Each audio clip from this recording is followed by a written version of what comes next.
Hello and welcome to an all-new episode of Men and Women Talk, the Mars Venus Show. I am one of your hosts, Kente, all the way live from Los Angeles, California, and I'm so happy to be here with you, wonderful people. We have yet again, this is our episode number 92, so we're getting close to that number 100.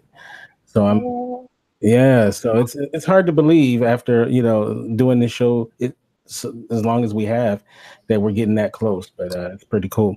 I'm going to first start off by introducing my lovely co-host. She's an author, she's a poet, she is an all-around wonderful person. It is the lovely, the beautiful, the talented Shannon. How you doing? Hi, good evening, ladies and gentlemen. Yeah. You always have a smile on your face. You always seem happy. You seem like you just love life. Yeah. I already told you. I said it is such an easier task to smile than to frown. That's what my dentist used to say. He said there are more muscles required to frown than there are to smile. Well, I'm glad that you're here, and I'm glad that you are smiling. Thank you. Glad to be here. All right. So we have a wonderful panel, and if you guys want to participate, you can do so. The number is 323-825-3863. Once again, that's 323-825-3863. Also, please make sure that you follow us on Twitter at Mars Venus Show. Then you can go to Facebook and like our page. It's facebook.com/Mars Venus Podcast. And we also have a Facebook group, facebook.com/groups Mars Venus Podcast. So make sure that you join in the fun. All right, so let's introduce our panel. We always start off with the ladies. So ladies first. That's right. So this young lady, I had the pleasure of meeting her back in the Blab days, and she was always just this wonderful ray of light. And finally, we're going to get her on our program. It is the wonderful Narcisa. So how are you doing tonight? I'm great. How's everyone doing? Oh, great. Good. Excellent. So tell us a little bit about yourself. Well, my name, as you said, is Narcisa, and I go by Narcisa Mora. I'm a beauty and fashion blogger located here in Charleston, South Carolina. Let's see, I also style. I'm a dancer from birth. I've been dancing for life. I also do, I have my Zumba cert, so I do that. I prefer Afro beats, so that's my thing. And I also, as well, model on the side by day. I work in the school system. I'm a teacher, and I like to have fun, keep life active. I'm just adventurous. I'm ready for adventures. All right. So you are a dancer by trade, right? By birth, yeah. I grew up dancing, and I've gone to some like different dance classes, but not like professionally. I just naturally a dancer. I am not a very good dancer, so I'm looking for an instructor. There's another lady that comes on the show named Tashi, and we always say that she's going to be my instructor. So, but now I have two instructors. Look at that! Look at that! Charge extra. Oh wow, that's funny. Well, I'm so glad that you are here on the show, and I'm looking forward to seeing what you how you add on to the discussion tonight. Thank you for having me. I'm looking forward to it. All right. Our next guest, this is her first time on the show as well. It's Miss Madam. How are you doing, Miss Madam? I'm doing great. How are you? How's everybody? Excellent. Great. That's good. Now tell everybody a little bit about yourself as well. I am an artist manager. I currently have managed. I am also a full-time student. I'm currently working on my bachelor's in entertainment business. I am certified in media communications, single mom, got my hands on a lot of different projects. I also do acting. I've been acting since 11, so that's one of my first passions, but I've kind of incorporated other things, other skills. So acting has taken a back seat. but I'm trying to get back into it. So, you know, entertainment industry is my thing. So I'm really heavy into any aspect of entertainment, whether that be, you know, music, theater, art. And I'm currently trying to work on building my own platform for independent artists called Beneath the Concrete. So it's going to highlight artists in all genres of entertainment. I'm starting first with music, and then I'm going to branch out to other genres of entertainment. All right. So, you know, me and Shannon are both looking for our record deals. So maybe you. And I can dance. I'm always looking for new artists. So I'm still building on the platform. It's kind of dormant because I have so much going on with school. And I'm trying to basically build up some networking connections. Is why actually we kind of ran into each other, because I'm always on Facebook and seeing what they do, what they're into, and just trying to kind of weed out the nonsense and kind of, weave in some positive, energy, some networking, some beneficial, so we can kind of build and, unite and, support each other. So I'm happy to be here, and I'm excited to have these discussions with you. I'm a little nervous, I don't know what we're going to be talking about, but I'm ready. We'll be fine. We don't bite. At least I don't bite. I don't know about I am. For yourself. I'm gonna take your word for it if that's what you say. We'll see. And before we get to the fellas, if you are listening on the YouTube page, please make sure that we know that you are with us by leaving us a comment in the section. We will definitely, if you have a question or statement, we will read it on air. So just say something, let us know, and we will acknowledge you throughout the show. So the next person on the show, he's no stranger to this program. Oh, I see Jacqueline Smith in there in the chat room. Hey, what's up? He's no stranger to this podcast. He was on, I think, about a month ago when we did a show on stereotypes. This brother, once again, I met him during the Blab days. Blab was his website that you could do video, video chats and whatnot. And this fella, he has had a wonderful program with Miss Stephanie Goldston called the 42%, about Black women who were why was there 42% of Black women not married? And so this guy, big admirer of his work, always glad to have him on. It's the one and only Brooklyn. Thank you. Appreciate that. It's good to be on. It's always a pleasure. I have a background in being a dating coach, being a matchmaker. My day job, so to speak, I've been in aerospace for a long time. Electronics, avionics. What my main gig is working on Marine One, keeping the president's helicopters in the air. That has been, a great honor. And it was a lot. It was fun for a long time. It's still fun, regardless of who is inside. But yeah, it's it's great to be here. It's great to talk to you guys. Great to meet you, ladies. Nice meeting you too. Pleasure. This is gonna be a doozy. And one correction, I said leave comments in the comment section. No, there's a chat that's off to the right, so leave it in the chat, not the comment section, and then that's how we can acknowledge you. So it's in the chat to the right. It says say something to the right. All right. So this brother, he's been on the show since the very beginning. Almost 100 episodes later, ago. It's the one and only Finn. How you doing, Finn? Hey, what's going on, Kente? How you doing? How you doing, ladies? Hello. Hi. Now Finn is a DJ. He does a lot of other things as well. He has a internet radio station as well. So tell us a little bit more about yourself. My name is Finn Goodnight. During the day, I work for the Detroit Police Department in the crime scene unit, so I see a lot of mess with that. Single, of course. As Kente said, I have a radio station, internet radio station, uglyradio.com. I DJ as well. I've done a few shows with Kente for a while, so really great to be back. Congratulations on your 100th episode, or forthcoming 100th episode.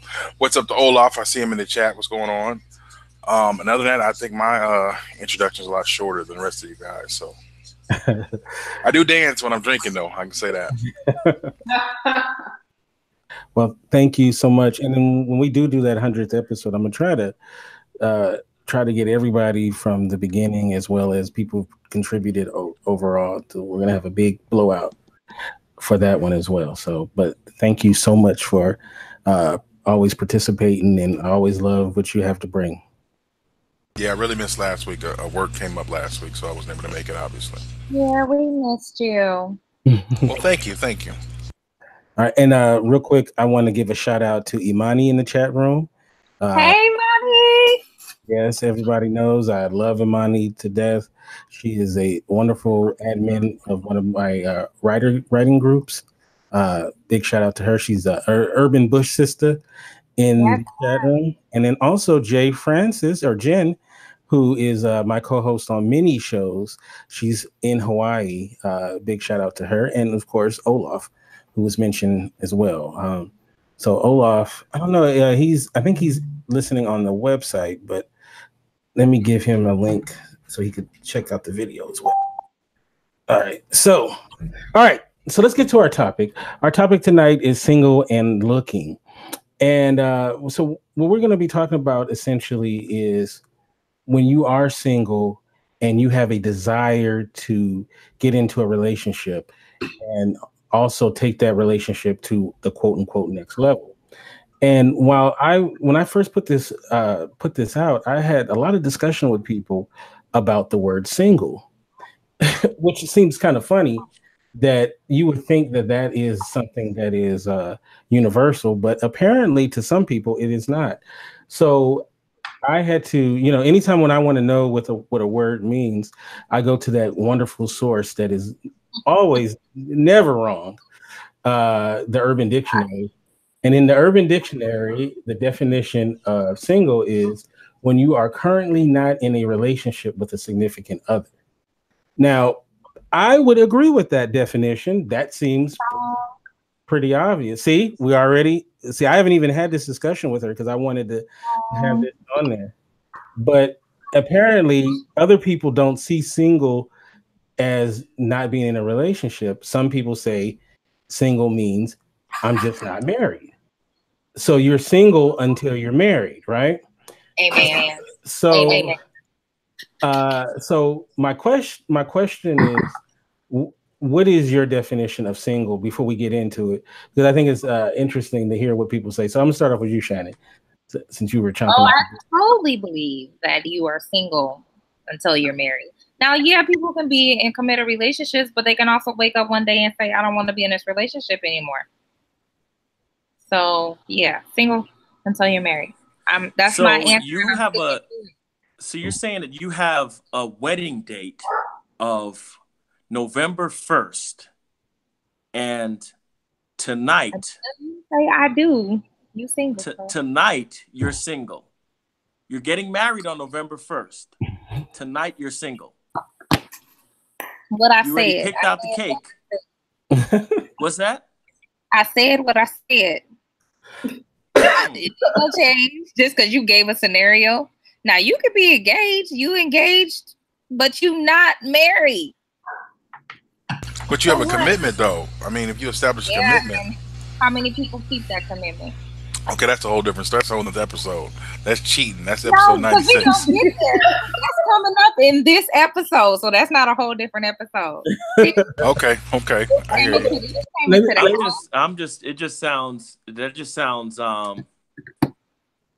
Let me ask this question to the panel. Okay, so you are dating someone. You are in a committed relationship with this person. So you both agreed we're boyfriend and girlfriend, and we're not going to sleep with other people.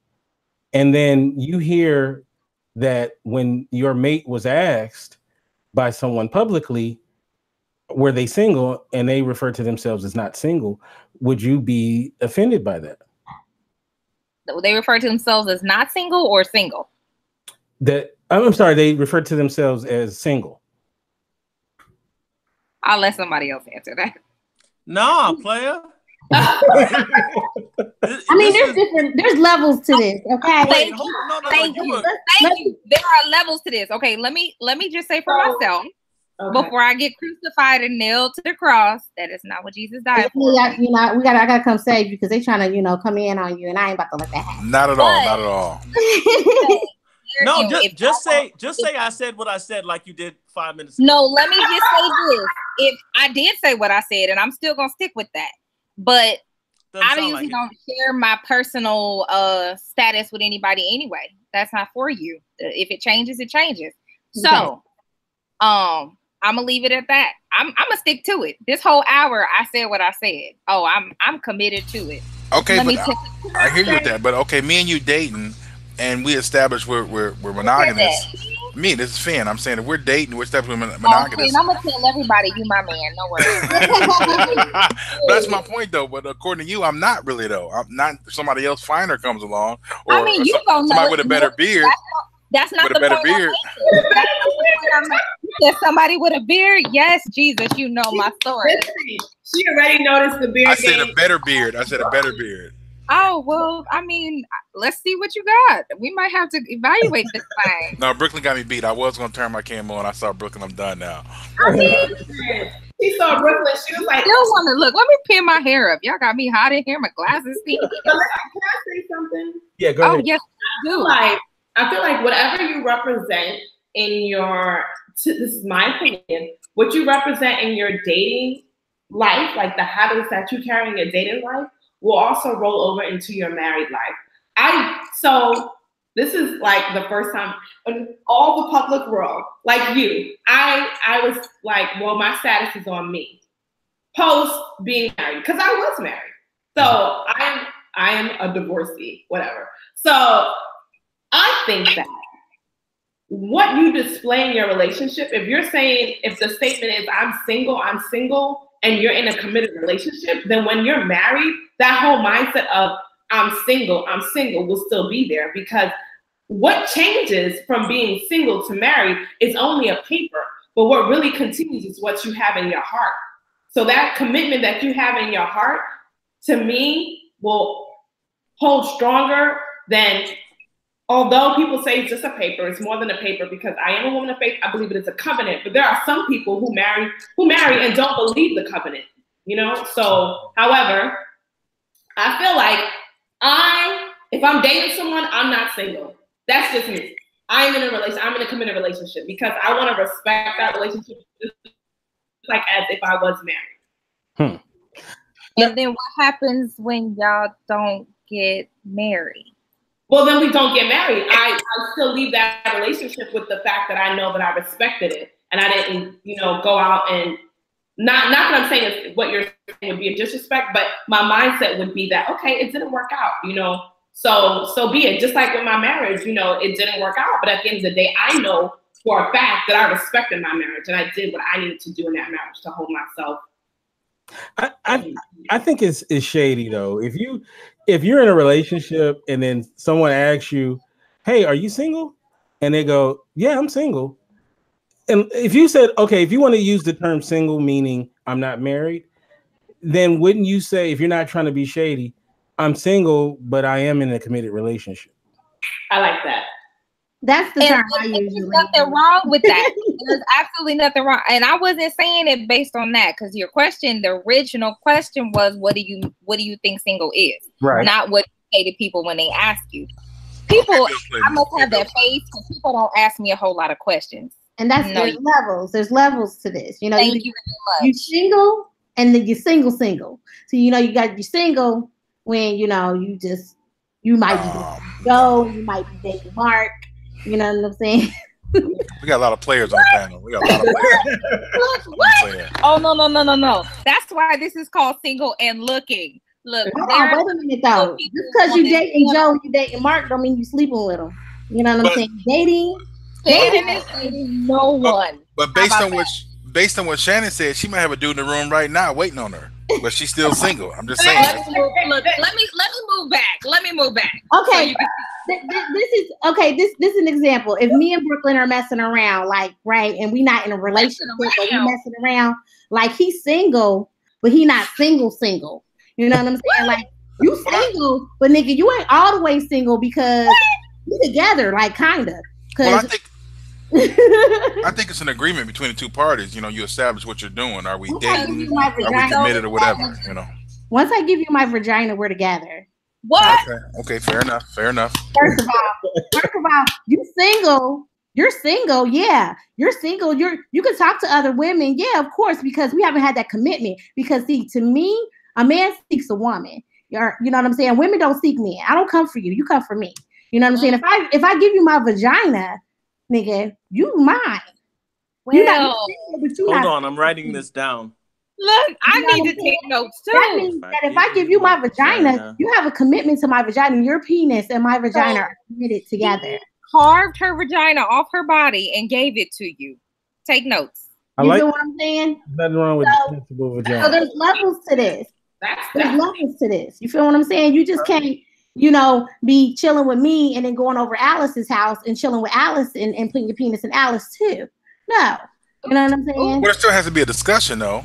It has to be a discussion. It has to be an agreement. Place before I give you my vagina, because we're going to have an understanding before I give you my vagina what we're doing. Because I'm not just going to be laying with everybody. Right, exactly. But remember, you're not all the way single. Remember that. That's mine. That sounds like a situationship to me. Yeah, pretty much. We have a couple of statements in the audience.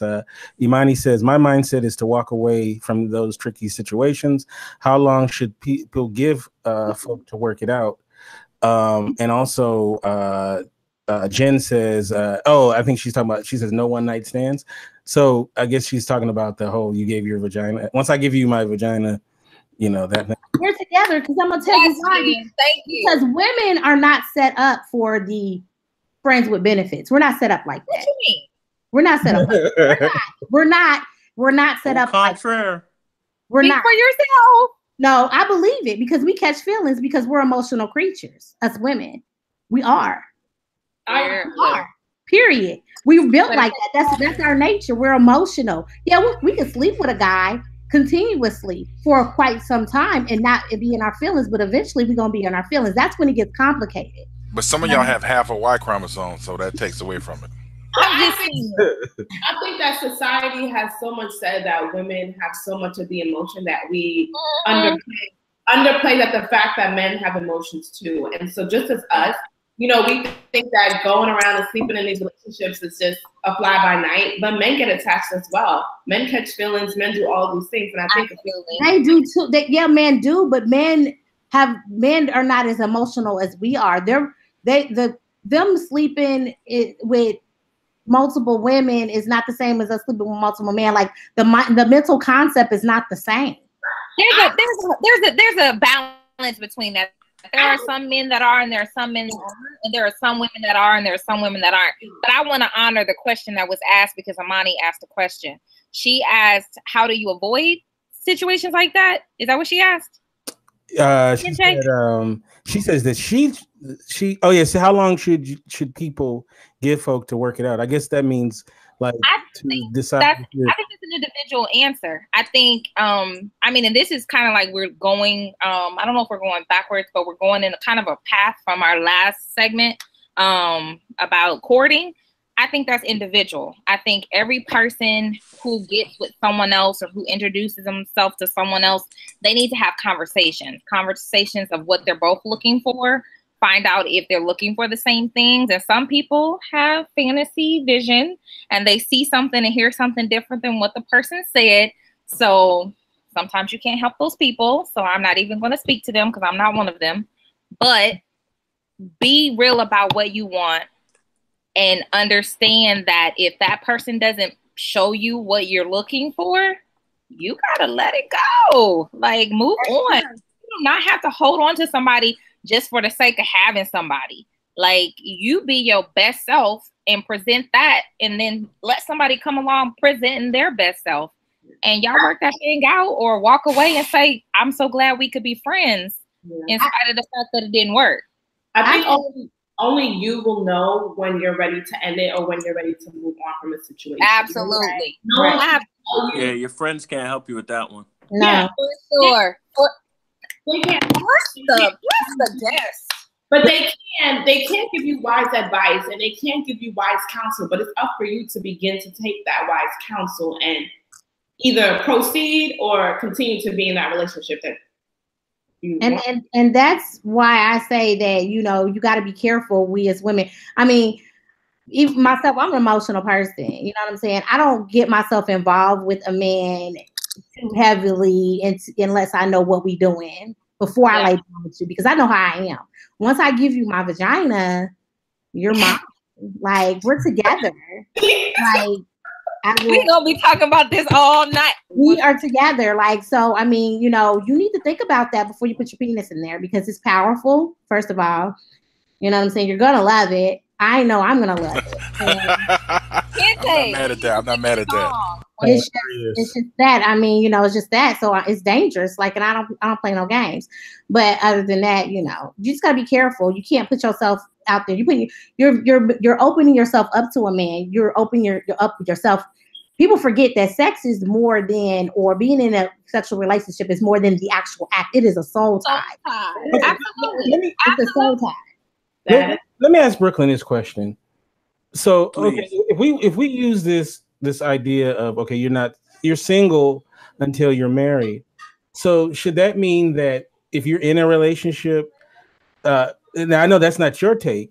So does that mean that you should always keep your head on the swivel looking for the next person? Is that what we're getting from this? Is that when we talk about that, that's where a term that I've been hearing a lot and researching a lot lately is hypergamy. Hypergamy, by the dictionary definition, is a woman's propensity to marry up. Mm-hmm. You know, I mean, and this goes far back, like from the beginning of time.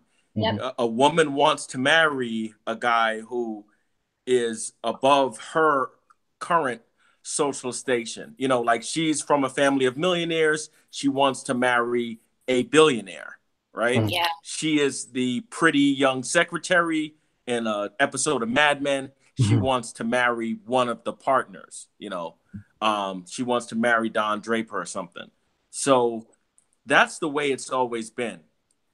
The way hypergamy, as it's defined in 2018, now with there are a bunch of, with the internet comes so many subcultures, right? Like they have now the guys that they call, I think you're familiar, Kente. These guys are called the MGTOWs, men going their own way. Mm-hmm.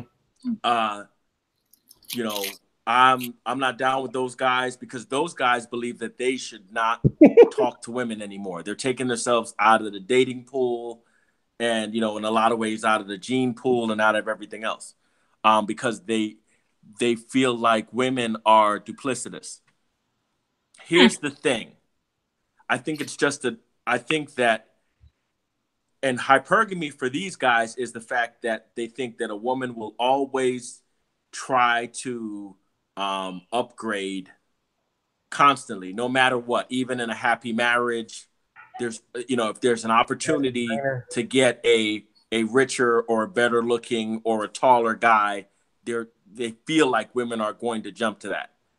Now, better beard. What? He said better beard. Then let it go, sweetie. You know you the first choice. So, I mean, to me, I think that men and women need to understand each other more, right? If you are loving the person as hard as you can and you found somebody that you're good with, then that's going to be enough. You know,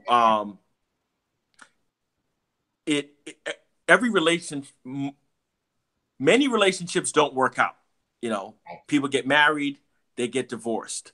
People break up for any number of reasons, sometimes not even being one of the two people in the relationship. Everyone has a family, everyone has friends, some people have children.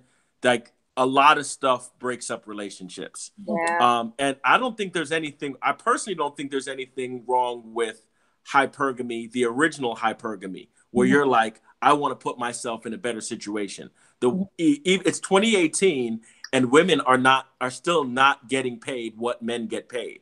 So even if you are a young, professional woman and you're like, well, I'm making $200,000 as an attorney, and the guy that I'm dating is making $300,000 as an attorney, I think that's acceptable, to build my, like, I don't see anything wrong because women have been built from the beginning to want a guy. That's even the purpose for the bad boy, right? A man who can protect and provide, it's a biological attraction to that guy. You know what I'm saying? This guy can handle himself. And it's something that women recognize in men, and it's something that men recognize in other men. I was in the Marines, you know what I'm saying? And before that, I'm from Brooklyn, New York. And before that, my entire family is Jamaican. I know what a man who can handle himself, I know what that man looks like that means instantly. That means Brooklyn has, you know what I'm saying? And it's not necessarily a size thing. I'm 6'4". My older brother is like maybe 5'8", 5'9", but no one disrespects that guy. You know what I'm saying? Like, it's a force thing. So women are looking for this man, and women want to find this man. There's a lot of negativity surrounding the term alpha male, but it works in the animal kingdom and it works in the human kingdom. When you see that man that has that gravitas, that's like, you know what? On any Martin Luther King Boulevard, if I'm with this guy, we walk in, we're walking out if I'm with this guy. And to me, there's nothing wrong with that. We have a question from I'm sure it's to you, Brooklyn, from the chat room. So what is the male equivalent of always looking for a hotter, younger woman?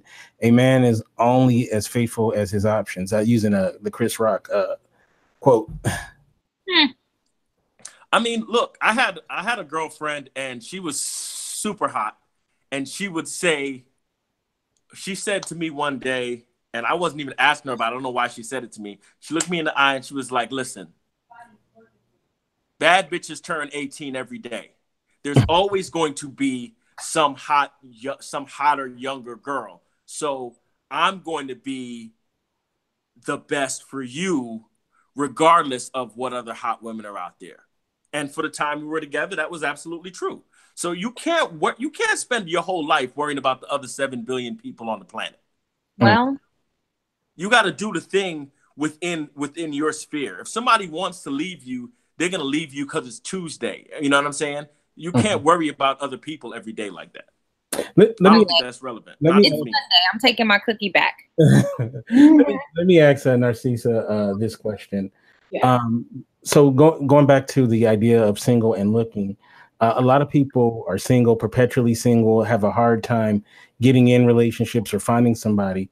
I wonder, from your standpoint, what do you think is the main thing that normally holds a person back from finding relationships or finding that person? Is it themselves? Is it environment? Is it a combination? What would you say? I would say it's a combination. Sometimes people have sometimes we have too high of an expectation of what we want in someone, and we're not willing to, not to necessarily that you have to compromise, but it comes to the fact that I might not find all these things that I want in a guy. But what are the top 3? What are the top 2 that I'm not going to compromise on? And sometimes it's also just your demeanor. I feel like a lot of women these days, which I found, we are independent. We're Black women who are out here starting our own business, starting our own companies, this, that, and the third. And we come with the mindset that, oh, he's got to have his own. He's got to have this amount of stats and that amount of this. Did you have all of that? Okay, are you at all that right now? No, but the mindset has, for me, it's a mindset of building and working together and being a team. Right. You know what I mean? You don't come in automatically with all these things. And like my fellow brother Brooklyn said, you know, I always remember the fact that my parents, I grew up with both my parents, and they instilled in us, we didn't have all this when we got together. We worked on this as a team. Right. We worked on this together. So there has to be some mindset to say that I'm willing to work, you know, and I'm not going to have this aura of I'm too good for him. I'm too good for him. He ain't got this. He ain't got that. You know, yes, we have our, okay, I'm not going to go for that. Stand by it. But I mean, there's got to be a little flexibility. I will have my thing. Okay, so this is my thing, that I'm not necessarily attracted to short guys. And you know what? That's okay. That's my thing. I'm not even that tall, okay? But I love heels. So I need someone that if I'm in heels, he's gonna be a little bit taller than me, okay? So am I willing to compromise? All right. With my heels on, if we the same height, we can hang. You know, I'm down for it. You know, so there's something. How tall are you with heels? Oh, probably like 5'8"-ish. Girl, everybody can't have a tall man. Some of us got to take it for the team. Oh gosh, but yeah. So I mean, I think it's a combination, aura, you know, expectations, and just where are you placing yourself? You know, you're not gonna find someone going to the same place all the time. You know, my friends and I are talking about this. If you're not willing to branch out, like, yes, of course, I'm a woman of faith, and preferably, I want to find a guy that's a woman of, well, I know that's what I want, a man of faith. But am I going to find him in the church? Okay, no, because most of the men at church are married, okay? They married, they engaged, or they got their own thing going on. So, hey, I like to go out and do active things. So I'm going out. Cisa's out here. I'm going to events. Not necessarily, and this is one thing for me, I don't consider myself a looker. I consider myself as I'm open. You know, if I meet someone and we vibe and it naturally connects, then I'm good for it. But I'm not out there like, where he at? Oh my God, my time. What a great segue. You didn't even know it. That was a great segue. Narcy. Thank you, girl. I'm gonna start off with you, Finn. You're single, right? You're single, right? Single, yes. we gotta make that. You gotta make that clarified. Is you single? I'm single. I chose you, and you. Oh wait, I forgot. But you said you single anyway, so you know. I'm telling the world right now, Finn is my boo thing. That's your boo thing. Okay, well, you're not single, Finn. Well, you gotta let him know. You gotta tell him.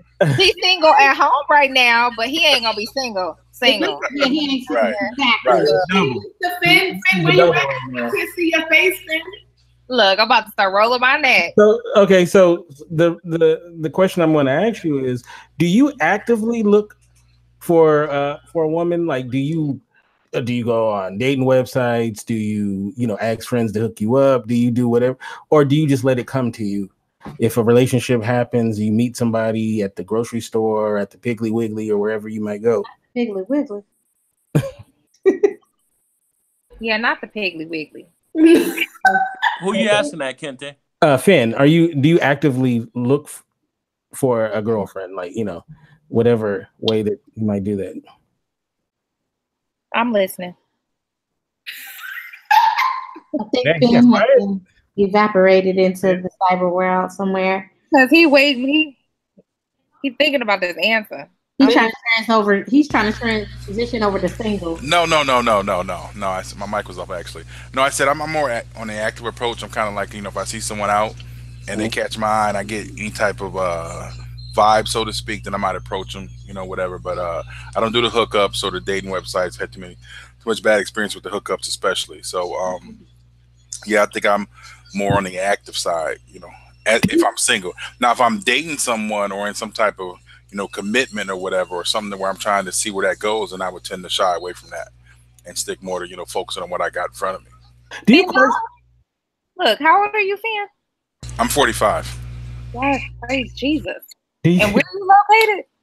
I'm in Detroit, Michigan. Do you question? See what Finn looks like. I don't appreciate this. I don't have I know Finn. I've seen him on the show before, so. Yeah, he must be fine because you drooling. Not at all. Not at all. I was actually about to reach for some water, but all of the people on the show have beautiful hearts. So, are you on Instagram? Are you on the Twitters? Are you on the social media? I'm on Facebook. Okay, what's your name? Been on Facebook. Look at her. Go ahead. So, Finn, do you question if a single dude hooks you up with his friend who is not, who is looking? Do you question, like, okay, if she's so cool, why are you trying to get me to go out with her? Well, it depends too. I do have some stereotypes, so to speak. I think if you're 40 or up and you've never been married, then there might be something wrong there. I'm sorry. That's one of my things. Excuse me? I think that if you're 40 plus and you haven't been married, then there might be some issues there. Maybe, I could be wrong. But I'm offended. Go ahead, keep talking. I tend to, I feel them out and see what's going on because everybody has a different story. You can't put anything across for the whole spectrum. You better read them stories before you judge they cover. I didn't investigate that before you decide that that's what it was going on. Well, that's what I'm saying. I didn't say that it's an automatic done deal, but the light will go off. Like, wait a minute, hold up, she's what? So. Like, I mean, okay, so am I wrong? It seems like, and you're the expert, Brooklyn. It seems like it's more okay for women to admit that they're actively looking for a partner or a potential partner, whereas it seems like men kind of do it more on the sly. Is that true in your estimation? I mean, it depends. When someone's coming to a matchmaking agency, obviously, whether they're a man or a woman, they're looking and they're ready. I think what I find most of the time, just in the general population, a man is going to be having fun, chilling, and meet an amazing woman. And the more he spends time with her, the more he realizes that he doesn't even feel like spending time with or calling any of the other women. And although he wasn't looking for an exclusive relationship when he met her, it was just another pretty woman he met. When she starts being so special to him, then he's like, nope, it's her. It's her. And that develops into that, as opposed to a woman. And you can even tell, like, I'm a man, so I don't know what other men put on, their profiles. But women often put on that they're definitely looking for a long-term relationship, and they're upfront about that. And so if you know that, then the communication is there, and everybody knows what each other is initially looking for. Now, you could be not looking for that, but interested in the person, and be like interested enough that you're willing to entertain that. Yeah. You see what I'm saying? But if you're like, look, I don't want a girlfriend for the next year, so there's nothing for us to even talk about if that's the direction you're going. Because some people are they have their reasons for wanting, people have these stories that they tell themselves, I want to be married within the next 2 years. Yeah. I want to have a kid within the next 3 years. As soon as I get done with school, I want to get married, things like that, without even having the other person. And this is men and women. You don't even have the other person. So let me ask the ladies on this panel, who, we've all been single at different points in our lives. Single. I mean, we're born single, right? How many ladies on this panel have actively looked to find someone, like online dating, your church club, or homegirl hook me up with somebody, whatever? I don't look. I don't look anymore. I just don't. I ain't doing it right. But have looked. You don't look anymore, but have looked. The question was have looked. I have looked, but see, look, I'm 37. Raise your hand.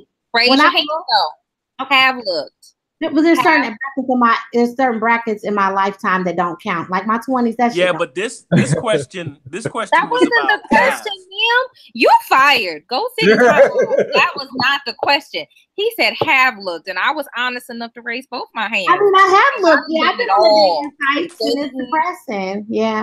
You're talking about erasing sections of your past. That's not what this was about. Because I don't want to count the 20s because that was a little fucked up. It was a little fucked up. You don't get the Men in Black wand for your 20s. I was. I'm back. I'm better. You okay now? Yeah, I'm okay now. We were all in our 20s. I have looked. You have. I have once looked in my life, yeah. Okay, and now, what is that experience like? Because to be honest with you, I've never done that before. I've never actively looked. No, I've never went on a website. Black People Meet or whatever they got. JDate. What's the other one? What's the swipe? I mean, you've never been on JewishDate.com on Facebook. No. To me, it's been really y'all. Instagram, the DMs popping. So I mean, that's what I'm saying. Anywhere you don't. It don't have to be Black People Meet. It don't have to be MySpace.com. It don't have. It could be anywhere. Facebook, it could be anywhere. Listen. I mean, I'm very straightforward. Like if I want something and I think you sexy, I'm coming for you all day, every day. I like that. That's what's up. The thing about it, because I'm a very outspoken woman. You know what I'm saying? But a lot of guys, like when I've tried to go, they are intimidated by that because I'm so outspoken. But I still think, in my mind, I feel like a man's gonna choose me. You know what I'm saying? He's gonna choose me because I feel like at a certain level in life, we as women, we mature faster than men do, and men are delayed in actually being ready to be in a committed relationship. So I don't know where his head is at. It's a little harder for me as a woman. It was to actually pursue a man, because I really don't, but as far as knowing, is he serious or does he really want, to do something serious? I can tell you how I feel. Like, you sexy, I want that, and I want to see what's up with you. Let's do this. I think there's a difference between, for me, I think there's a difference between pursuing a man and saying, hey, I'm interested. You know what I mean? Because I think letting it be known that I'm interested is one thing, but the pursuit, that's up to him. My thing is, now I feel like, as I said, post-marriage, I feel like I'm cool with just kicking back, see if something happens. But if I find someone that I'm interested in, I'm gonna say, hey, I feel like we have something, let's hang out. And at that point, if he doesn't initiate and say, let's hang out, then this is what my girlfriend and I talked about yesterday. He is a pen pal, okay? Because I don't have time to be texting somebody and wasting my energy if you're not gonna man up and say, hey, I would like to take you out. In my head, you're a pen pal. We're not dating. I'm a single Black woman in 2018.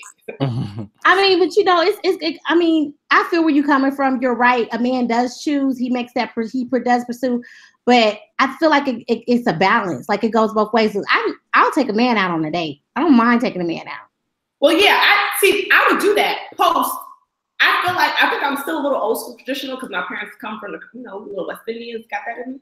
So, if he initiates, like, let's go on a date, I'm about to blow my own spot up, but I would do this. I would, be like, let me reach for my pocket because you know what? I don't want him to think, I guess for me, I don't want him to think that, oh, I'm just here and I'm expecting him to pay for the date. You know what I mean? So even if he doesn't reach for the pocket and say, I got it, I would still cover myself. Yeah. Or go, yeah, right. Once again, I'm keep getting these messages. The chat is on the right. You'll see where it says say something. So if you don't see it, just refresh. It should be there on the right. Sorry about that. Okay, there's this term that's used quite a bit, and that's if somebody's thirsty, right? Yeah. And so I'm always thirsty. So my question is, I'm gonna start off with Shannon. What is thirsty to you when you see a guy who may be interested? What is the difference between a guy being thirsty, which is a negative connotation, and he's just into you and he wants to pursue you? I want to go after her. Go ahead.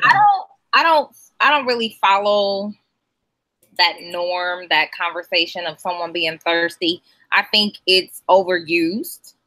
I agree. And a lot of people get a bad rep for being interested, and it's misconstrued. And a lot of people who say that about someone don't really know what courting or dating or intentions of someone else when they're pure look like. So I don't subscribe to thirsty. I want to know your heart. I want to know your intentions. I want to know your motivations. And that comes with observation and time spent.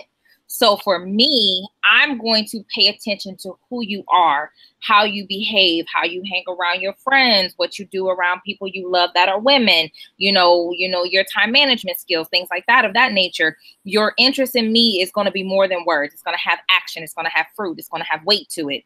I mean, I always joke I'm thirsty all the time because I always have water or something or whatever. And probably right now I have 5 cups of something. Yeah, so I'm always thirsty by definition. But I don't believe in that. I think that people sometimes they see what they want in their mind and they go all in, and everybody's presentation looks different.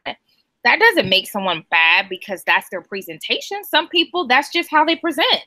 And yeah, I mean, you got to give them props for even trying.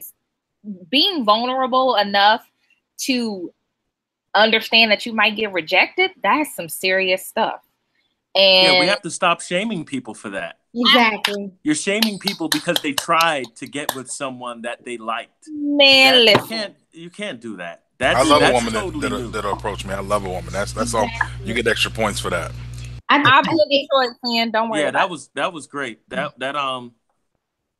almost made up for all of that crazy single stuff you were talking earlier.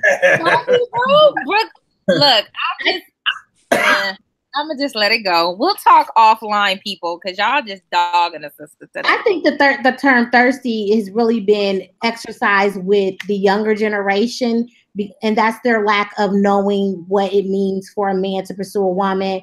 The whole, method of men actually seeking women and going out their way to, take them out on dates, court them, show them that they're interested. And I feel like that's a lack of young mothers. The women have gotten younger and younger and younger, having children, and they don't instill that old school, like let a man pursue you. You know what I'm saying? Let him, come for you, or, there's nothing wrong with a man wanting to, think you're interested or being, now there's a borderline of being, to me, thirsty is stalking. Like, you got to be stalking me. Like, I'm not interested in you just coming after me and you keep inboxing me or calling me or coming to my house. Now that's thirsty to me. If I'm rejecting you, that's what I was going to say. Stalking is stalking. And that's just coming from my work background. Thirsty and stalking are together. They go together. Thirsty is just you don't understand or a lack of interest. Exactly. That's all it is. That's all it is. Period. So that's, but I think it's just a lack of this generation understanding what courtmanship means, what it means for a man to pursue a woman, and knowing what it's like, oh, he thirsty, and it's ignorant, it's stupid. Don't you think, though, with social media, it kind of turns people into stalkers? I mean, you have all your business out there for the world. Posting every time you go somewhere, do something, sit on the toilet, eat a sandwich, drink out of your chai tea. Yeah. Mm-hmm. It's so easy to stalk, I guess, now, because we check in everywhere we go. We put it out there. We send pictures of our locations. Not tactical. I would say I experienced a low-key stalker moment through the social medias. As a blogger, obviously I update my blog and I post on my Instagram feed, etc. So one individual reached out to me in regards to me doing the Zumba class. However, I knew from the jump, just because that wasn't the only time they contacted me, that there was some interest there. Now, have you be it, he was known through another friend, so I was like, okay. Long story short, I spoke to this gentleman on the phone 2 times. The second time, he stated to me that I need to let him know when I got home and et cetera, right? And so I did not. And I proceeded to get a text message at 5:30 in the morning in capitals. I know we are not in a relationship, but I did ask you to let me know when you got home, and you did not. Da da da da da. And I was like, LOL, I got home. I'm good. You know, oh, well, let me let you know this. You can't do that, though. Block on all the social medias, okay? Because I don't have time for that. We're not going to be stalking. We're not going to be stalkerish. And that's like what you're saying. There's a thin line between someone showing their interest, and there's a thin line between someone not understanding that, okay, it takes time to get to that place for me to say, I want to let you know what I'm doing, where I'm going. Listen, I talked to you twice on the phone, and you acting like a stalker. He has no boundaries. Exactly. That's what that is. He had no boundaries. No. And y'all probably hadn't talked to each other enough to establish those boundaries. He was too early in the game. Exactly. That's totally different.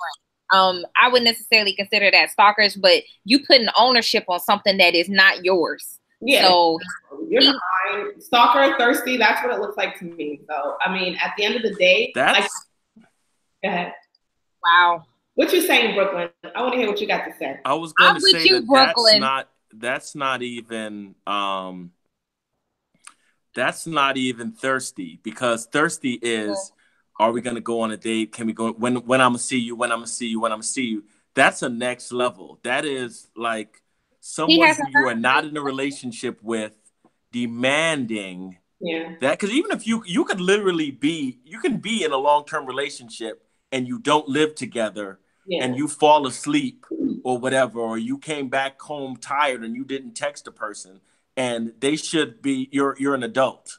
You know what I'm saying? So to talk to someone twice and as our friend said, not hand him your vagina, and even if you had, that doesn't give someone the right to do that. That behavior is that's psychopathic to me. He didn't know his boundaries. That's not even a boundary thing, because you don't treat people, you don't scold people for being an adult. Like it's a courtesy.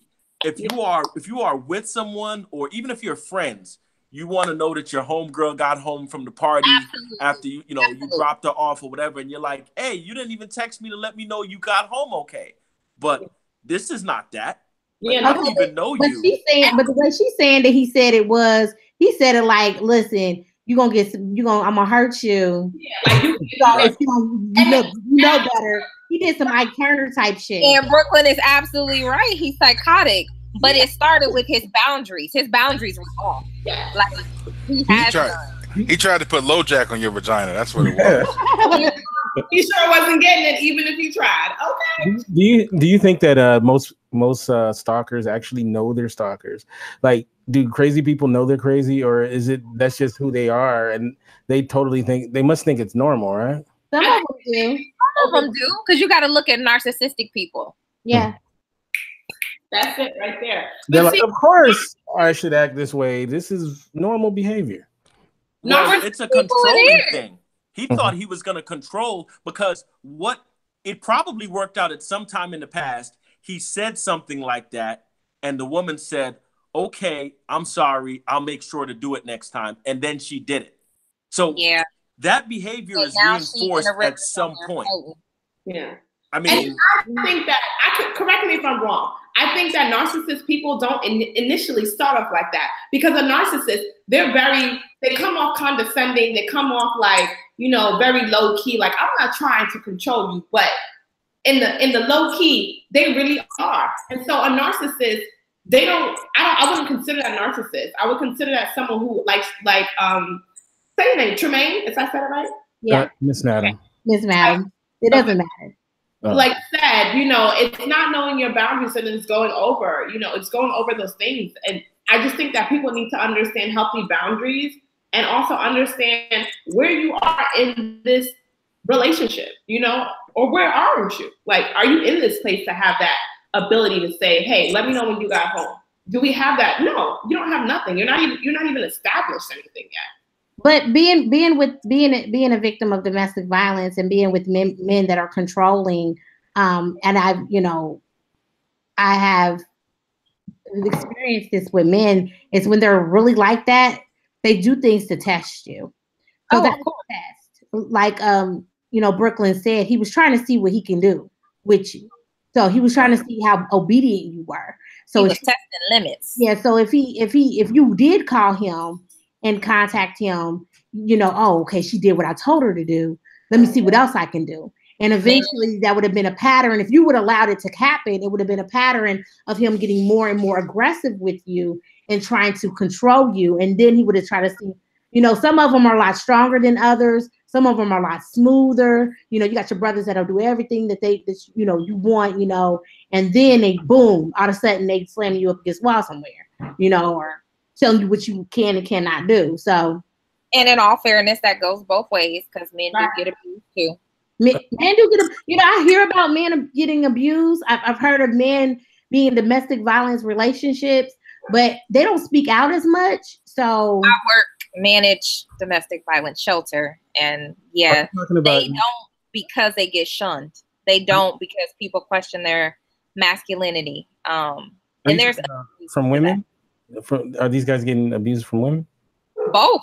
Men and women. I mean, not everyone's in a heterosexual relationship, but regardless of who their partner is, if a man is getting abused, he shouldn't be shunned or his masculinity shouldn't be in question because of the abuse that happens to him.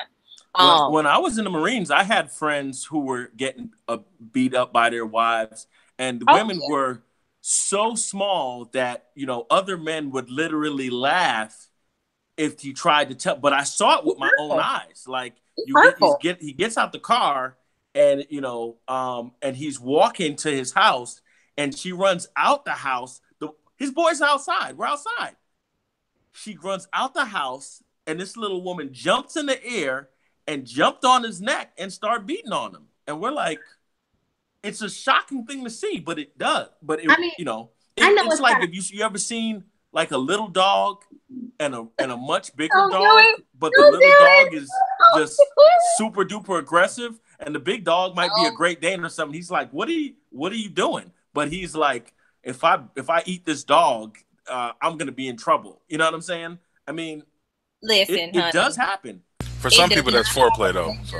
Yeah, I mean, for your kinky people, but it's foreplay, I guess. But I think it's just in general, it's abuse. I mean, if you abuse is whether you're a man or a woman, if somebody punches you in the face, and then you have against your will, I mean, whatever you're into is fine. But if somebody punches you in the face against your will, and then you have sex with them later, you still got abused. I mean, abuse is abuse, whether it's verbal, whether it's physical. It's just bizarre to me because, I grew up in a domestic violence home. I was also in a domestic violence relationship continuously. It's the reason why I'm single, because I had to depart, get my life together.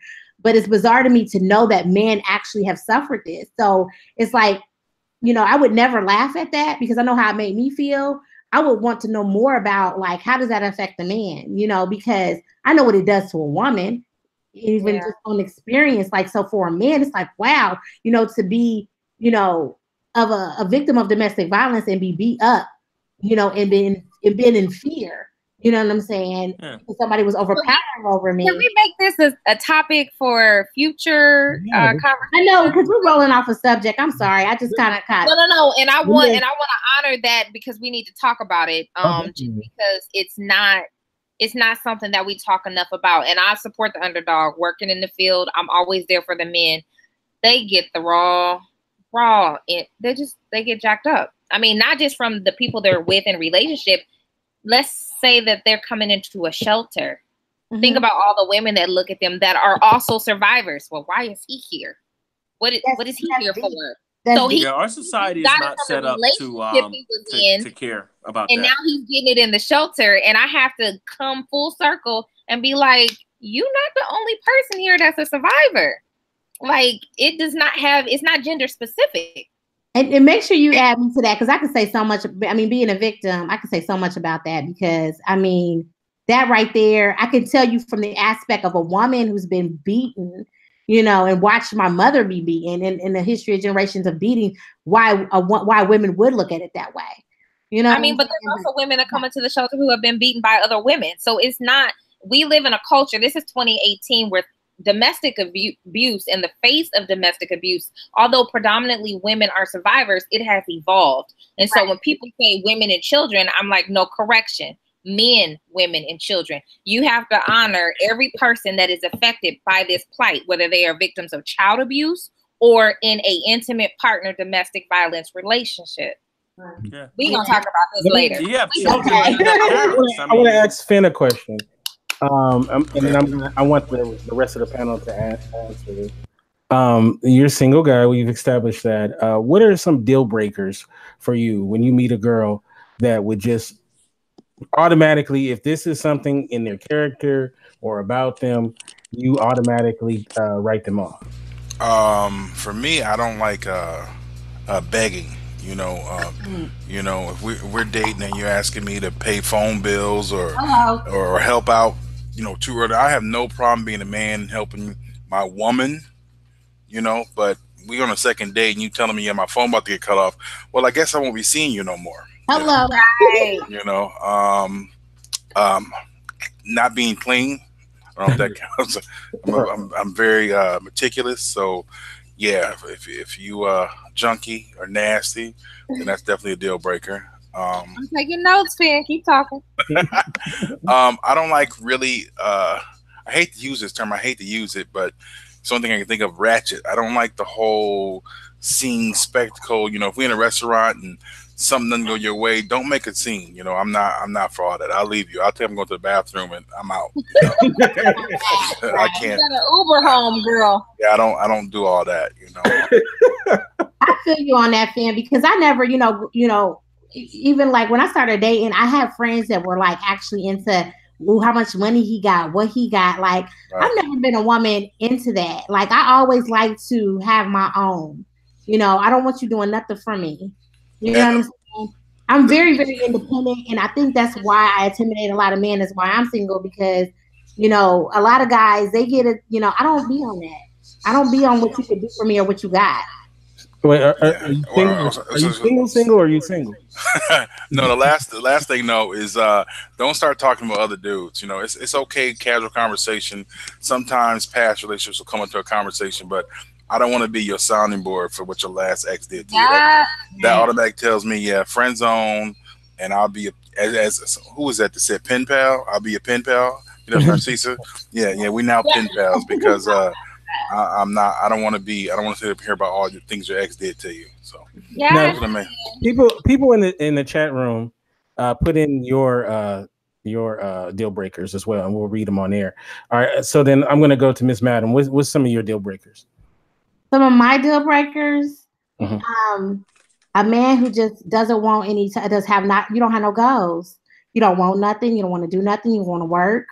You know what I'm saying? You got to have some type of, ambition about yourself. What are your goals? Where do you see yourself in 10 years?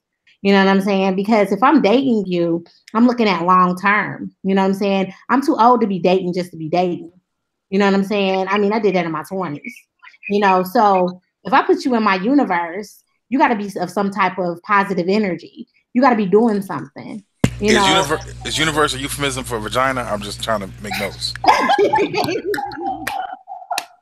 This is before the vagina, okay? Okay. I just want to make sure because you said it was all that. You said it was all the world, so I just want to make sure if you was. You know what I'm saying? Because there's a lot of things that come with it. You know what I'm saying? My mind. You know what I'm saying? My vaginas together are fabulously like. I hear you talking, Miss Universe. I know everybody, puts this holy, water on their vagina, but mine is really holy. But anyway, too much. We're gonna have someone join in a moment, but all right. So we're gonna get to you, Shannon, in a second. But Narcissa, what is some of your deal breakers? Some of my deal breakers are that 1, he has to be a man of faith. 2, he has to have great integrity, a man of integrity, as well as if he's not family oriented. To me, that's just a thing, and it doesn't have to be in like your blood family. But if you have created a family circle around you, I'm cool with that. So, but if he doesn't have any of those, that just sets off an alarm to me. So. What if he starts going to church because he wants to date you? That's a good question. No, he has to be a man of faith. You can't just start going to church because you want to date me. No missionary relationships. You come into your own walk with the Lord. It has to be based on something that you want to do, and also just, you know, God has the timing in your life. And I'm gonna say I wouldn't date someone who just started going to church. No, but I mean, there has to be that part before. There's nothing wrong with missionary. That's face to face. Oh wait, you didn't mean it that way. My bad. No, I didn't mean it that way. I'm talking about positions. That's for the next show. Save it for later. Yeah, I'm talking about, I'm not trying to date you and lead you to Christ at the same time. That's what I mean by missionary relationship. We're not trying to do that. Yes. But you know, like for me, again, you know, I don't think it has to be like, oh, he's got to be a preacher. He's on the pulpit and hallelujah, thank you, Jesus. No. You want to be a first lady, Narcissa? I mean, you know, I'm capable, but you know. Did you see the way she posed when she said that? I was like, that church is gonna be lit. But you know, I'm just saying, he doesn't have to be like the preacher's kid or up in the pulpit. You know what I mean? So that's just for me. Mm-hmm. What about you, Brooklyn? And then we'll get to Shannon. Brooklyn in the house. I too was married. I too have been divorced. Wow. And everybody has. I kept it very simple afterwards. I realized that I needed, in a relationship, I needed appreciation and I needed passion. Yes. And so anything outside of those two things, you're going to find out about before you get yourself into a committed relationship. Mm-hmm. And when you are like, a lot of people will tell you, for instance, that marriage is just a piece of paper. And in a way it is. However, it's a traumatic thing to get with someone, forsake all others, make a lifelong commitment to that. You see what I'm saying? Even if you had 2 or 10 relationships before that, when you marry someone and you think this is it, and you know that your grandparents died in their 90s and all of this stuff, and so you think that you're headed there, and that doesn't work, you get a lot more. And this is no knock on anyone who has never been married, but you get laser focused on what's not going to happen to you again. You know, just the same as anything else traumatic, right? Like, you know, you get in a car accident, you make sure you buckle your seatbelt after that. I lived through that. You know what I'm saying? So for me, that's what I came up with. I'm like, I don't want to live 4 years without passion, or I don't want to live 4 years without feeling like I'm appreciated. Yeah. So, I mean, those are the two things important to me. Can I chime in? Because what he said is so true. You know what I mean? I have a blog post that I haven't wrote yet, but it's called 1,000 Deaths. Because like you said, people think that a marriage is just a piece of paper, but it's deeper than that. And when you go into such a, like he said, you have this mindset of like, I'm going to build a family, I'm going to build a lifestyle. And then something comes and breaks that and shakes that very thing that you thought was going to be forever. Like, it's not just a simple, okay, I put that, like, you know, when someone dies, you bury them and that's it, they're dead. No, you relive it in a song. You may relive it in a moment. You may relive it at a place, at a location. It's 1,000 deaths. But that doesn't mean that because you relive it, you haven't learned from it. So like what he said, he's learned from those things. And, you know, I'm going to add them to my list. Come on, passion. What else is that? All right, passion and appreciation. Before we do, Shannon, this is from the chat room. Okay, so we have Jen. She says men who aren't Chris Hemsworth is her deal breaker. Hilarious. We also have from Lyric, lack of ambition. We also have deal breaker for me is lying all the time, especially for small stuff. Exactly. You can't be honest. Oh, yes, that's a big deal breaker. No ambitions, no goals, closed-minded, not willing to grow, no relationship with God, especially if you don't love God, it's impossible to love me. And let's see. I lost my place. And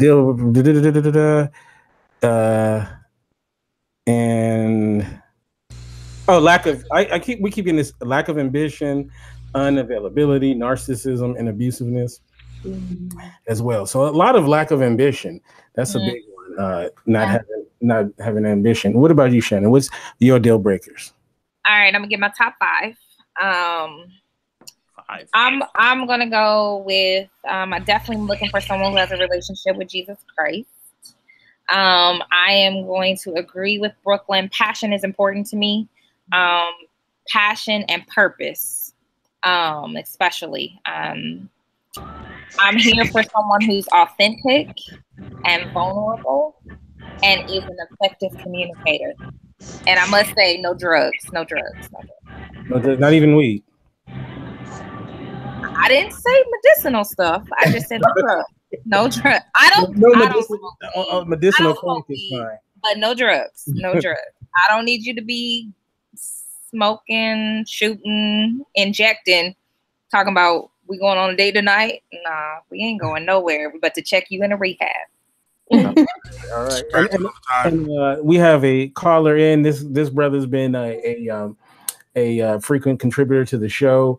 One of my favorite people in the world, a great entrepreneur. It's the one and only Aaron. How you doing, Aaron? He's muted. Can you hear me? Oh, I'm sorry. I'm doing good. Sorry I'm late. I had to take care of some stuff, but I made it. Aaron, you were at Dunkin'? Yeah, I own one. He owns that Dunkin'. Hey now. I wonder too. Because he owns it and he works at it. It's his place. I wonder if some people go in there and go, "Oh, this brother works at Dunkin'," not realizing. Well, I just saw the sign, so I knew it. Can I have some donuts? What did you say? Yeah, can I have some donuts? Yeah, you want to see them? I don't think you got a lot left. So we're talking about being single and looking. Are you single? Are you a single guy? Single as hell. So the question for you is what are some of your deal breakers in a potential mate? Deal breakers? No job, no transportation, no passport. If you don't have a passport, I don't want you at all. Well, can they get one, Aaron? I mean, some people ain't there yet. No, if you don't have a passport, you have no ability to do the thing that I want. And I'm not fixing it. Can they get one? Can they get one? I mean, you should already have one. Like that? You should already have one. Everybody's not there yet. Some people just waiting. See, somebody is looking for you to come along, and they be like, "Well, I'm going to get my passport because that brother is on or something." I'm not saving you, so I want you to have it before. That is so small though, because they don't have a passport. Anything could have prevented them from having a passport. They might not have been able to afford a passport at the time. Not really. I kind of feel like that. Everything else is valid, but that's just to me. I know tons of people. Passport is $50. Yeah, and I agree with you. You got shoes on your feet. You could have had a passport. Exactly. I know. I just think, in my opinion, I think not having a passport, that just one thing out of everything you said. You said that's a deal breaker. Yes, that's that man's deal breaker. Yeah, that's it. That's his. So she can have her job together. She can have her life together. She can have a career. She can have stocks, bonds, for bank accounts. She might not have a passport. She all messed up. Well, if you have all of those things, why don't you have a passport? Maybe she ain't thought about leaving the country. You know, some people have phobias. Maybe you'll be that man and change her phobia and encourage her to get a passport. Like I said, if you don't have a passport, then he ain't gonna change her nothing because he's gonna stop talking to her as soon as he finds out she ain't got no passport. Pretty much. He be like, but you can get some of these donuts though. You gotta pay for them now. You ain't got exactly. Well, you have to. You have to pay for what you did. I'm just messing with you, Aaron. I'm giving you a hard time. Speaking of little dogs. Yeah, I see. My baby out. Now, who has children? Is that a Chihuahua? Yes, he's a mini Chihuahua. There's such a thing as a mini Chihuahua? Aren't they all mini? Right. No, he's a small one. He's bite-sized. I didn't know there was a smaller version of the smallest dog in America. Oh, that's hilarious. Yeah. He's a cute dog, though. His name is Chico. All right. So, who has kids on this panel? I do. I have kids. Raise your hands. I need to see. No. I don't know what happened to my camera. It went out, but yeah, I got kids. Who has kids? Tremaine, He's a child. He's my child. I don't have count. 3. I have Children 3. that came out of your vajayjay or you adopted or something, not four-legged animals. No, You can kennel them when you go with your passport on vacation. If you got one. So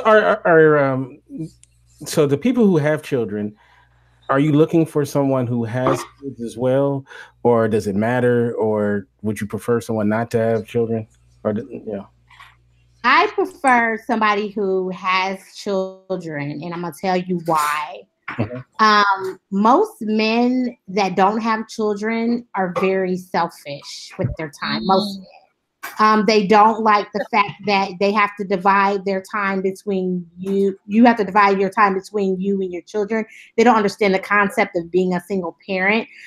Their philosophy on parenting is a little based off of their upbringing. And a lot of times that's not always right, you know. So I feel like either he has to have at least one child or he has to have had experience parenting because he would understand the concept of what it is to take as far as sleep. Because see, being single and being with no children versus being single and with children is a totally different lifestyle. I just can't up and go and say, hey, I want to go out of town and do this without thinking about my children first. And sometimes, you know, changes or things that you do affect your children. I don't care what you do, it affects your children. So a man that's receptive to that and he knows those things, he's more sensitive, more open, and more understanding versus a man without kids. What about a guy? What about the guys who have 5 kids and don't pay any attention to their kids? Like that's not, they're not automatically some super responsible men that I won't super be dad because they have kids. First of all, if they have children, my question is, what is your relationship with your children? Do you see your children? Are you a full? You know what really turns me on? Single dads. I love single dads. Single dads don't have they take care of their kids full time. Woo, give me a single dad. I was dating this one guy. He was a single dad, and he actually had a daughter. Woo, boy, listen, honey.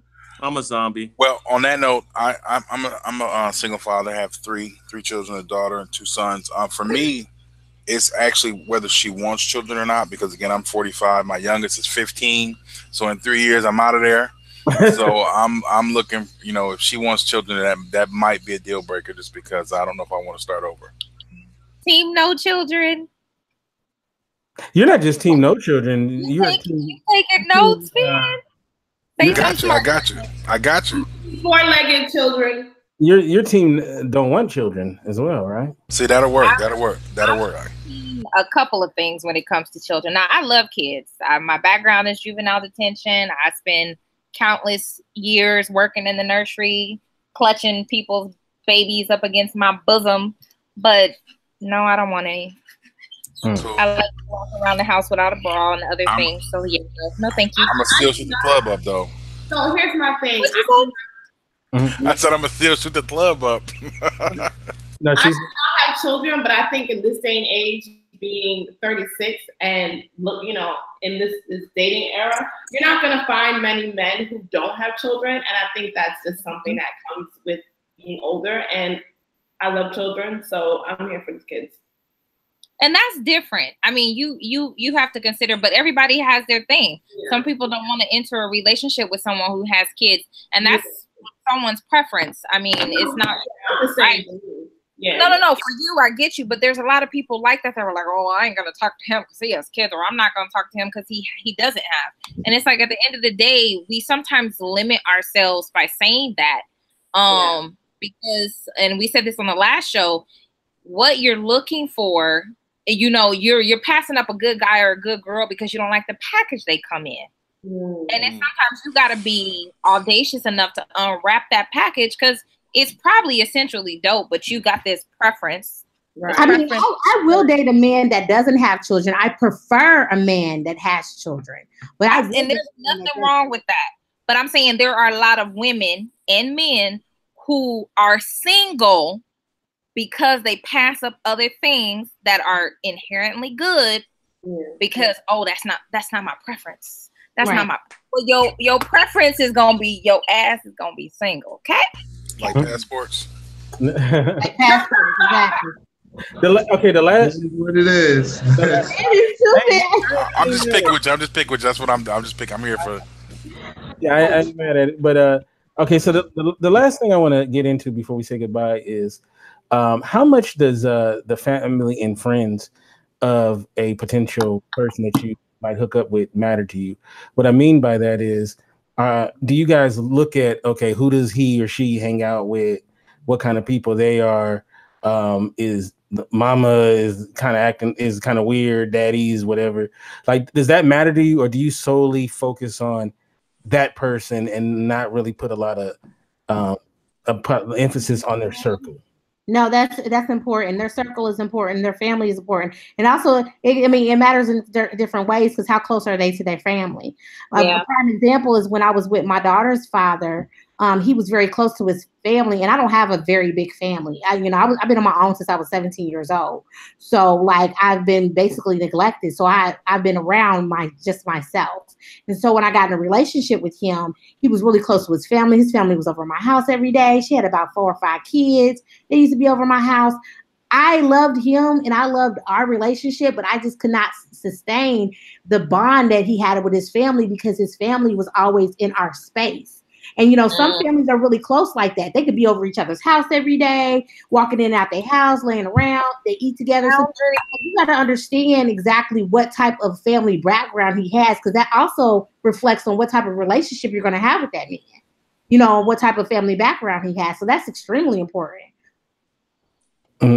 What about you, Narcisse? I think that the family and the friends is important, but I wouldn't necessarily hold, I did say for me, that's important because I am a family-oriented lady. But at the end of the day, you're marrying that person. So sometimes their family may not be a true representation of who the individual is. The family may have some issues or may not have some issues and the person have issues, vice versa. But, it is an indication essentially of how it could go or how it could not go. And the friends as well. The friends is important because it's who they have in their circle. So if I agree with her, I'm not going to be with someone who's doing drugs. If your friends are doing drugs and you saying you're not, obviously that looks a little twisted to me, because if this is your best friend and he's out here doing drugs, you know what I mean? Unless I can see that you have influenced him or that he's stopping or he's changing his ways, and that's a difference. But your friends kind of indicate a lot about who an individual is. So. But also, if you're dating somebody and they are very vulnerable to their friends or very vulnerable to their families, like there was this one guy that I was dating where he was vulnerable to his family. Like, he was a great guy. He stayed out of trouble. He had his head focused, but his family stayed in a lot of trouble. He always was that one family member that was the rescuer, which those problems poured over into his life, because he was always rescuing a family member. Just now imagine being in a relationship with that man and y'all are doing things together and all his problems with his family is rolling over into y'all universe. Yeah, and it has to be just a balance all overall. If a person knows that they're coming into a situation that they have to take care of their family, or they are their family's provider, they have to know, and they have to tell that person that they're in a relationship with immediately, like, this is where I'm at with my stage of my family. If you're willing to come with me for the long haul, then let's do it. If not, then so be it. But those are situations that happen. So Finn, you said you don't like ratchet women, right? Right. So what if the girl you're dating, all of her homegirls are ratchet? I was getting to that. I tend to give you a pass for family because you can't choose family. We're stuck with them. But if all your friends are hoes, well, I'm just saying, So yeah, I tend to think birds of a feather flock together. So yeah, I unfortunately I probably would judge you by the people you associate with. That ain't necessarily true, man. Come on, that ain't necessarily nothing is always true. But I'm just saying, what do you have in common? If they're out doing that type of shit every day or doing crazy little stuff, then most likely you're doing the same things too. Yeah. One of the biggest arguments we had on this show, I think Finn might have been there for it, was we did a whole show about your circle, and a question was posed like, the person you date. What if the person you date was like a Grand Dragon of the Ku Klux Klan or something like that, or your friend was, or something like that? Should you be judged? And I don't know if you remember that show. It got really heated. That whole thing. So, that idea of you're a reflection of the people you hang out with. Well, if she's hanging with the Ku Klux Klan, and she's probably white, and you about to get me lynched by these 3 black women on this panel, so leave that one alone. I can give you an example, Kente, right? A chick that I'm talking to right now, she just moved out on her own, right? And for everyone to know, yeah, she does have a passport. I'm really young, right? So she just moved out from her parents' house. All her friends is still at that stage where they still living with their parents, and they're still going to the club, and they're still doing this, and they're still doing like little kid stuff, right? Well, there's an age thing. There's an age thing. I'm 45, so if she's 45, just moving out from her parents, that's already a red flag. Yeah. How old is 27. So I'm 27. No, I understand that. I understand. I'm saying this kind of slides with age, is what I'm saying. So I understand your perspective. Yeah. So, but all of her friends are still. I don't want to say out. They still out there. They're hoes. Say it. You can say it on the show. They're hoes.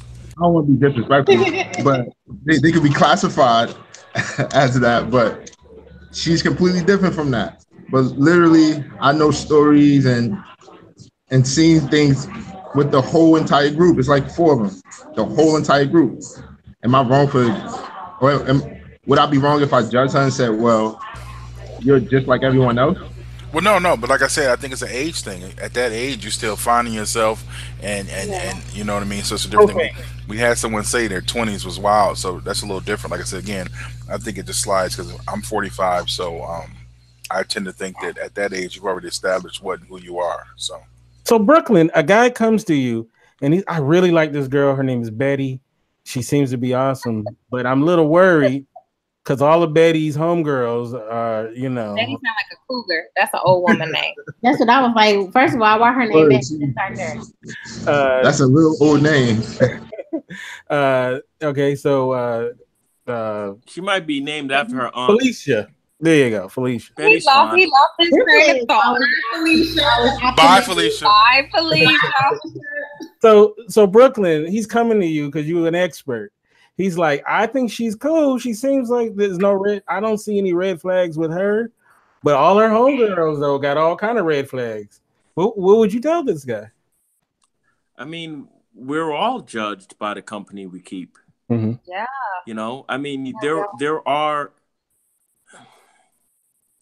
The stripper with a heart of gold is a Hollywood trope, but it's not necessarily what you can depend on to be a person you want. I mean, you can be a great person and be a stripper. Mm-hmm. You can be a great person and be a hoe. That's the purpose of the whole slut walk thing. Like, you're free to do what you want to do with your own body. However, if someone is looking to be in a committed relationship with this woman and he can find her friends everywhere and she's always with them, you're just going to be guilty by association. And if he's the kind of person that's coming to me with something like that, then that's already a pain body for him. That's going to bother him. Like, to me, trust is binary, right? I meet you, I'm with you, I trust you, and that's a feeling. I can't guarantee you're not doing anything, but the feeling is there or it's not. You see what I'm saying? Right. And someone like that is going to be bothered by what her friends do and what she participates in with her friends. So, I mean, I want to say she doesn't have to be doing dirt for you not to trust her. Personal experience. I was also married and now divorced. I have a really good friend, and we grew up together. And my second or third year of marriage, he was still being a hoe, and I had to kind of distance myself from him because by that same token, my wife knew him and knew what he was like, and I didn't want that light to shine on me. So I mean, I didn't like just cut him off completely, but all the hanging and all that, I had to kind of step away from because I felt the same way. You know, this guy, he's a known hoe, and we going out to the club. What are you thinking about me? Now, of course, when I got divorced, I was like, where the party at? But, you know, when we were married, you know, while I was married, I had to kind of, that's just me. That's crazy. That's crazy. You know how contagious? Is that what you're saying? Well, I mean, I was wild in my 20s has to do what they think is best for their marriage, you know, at the time. Mm-hmm. But that's exactly how it is. And that's why some friendship relationships break up in that way. You know, like half of your friends are married, the other half are not, or, you know, some people are totally single and they want to do their thing, and other spouses and whatnot are, you know, they might be cool with it a few times, but if you're married and you're going out with your single homeboy every single weekend, nobody's gonna like that. This is just not realistic. Ironically enough, now he's married and I'm single, so how does that work out? Hilarious. You gotta keep that same energy. You gotta tell him. You gotta keep that same energy. But I'm not a hoe though, but I know what you're saying though.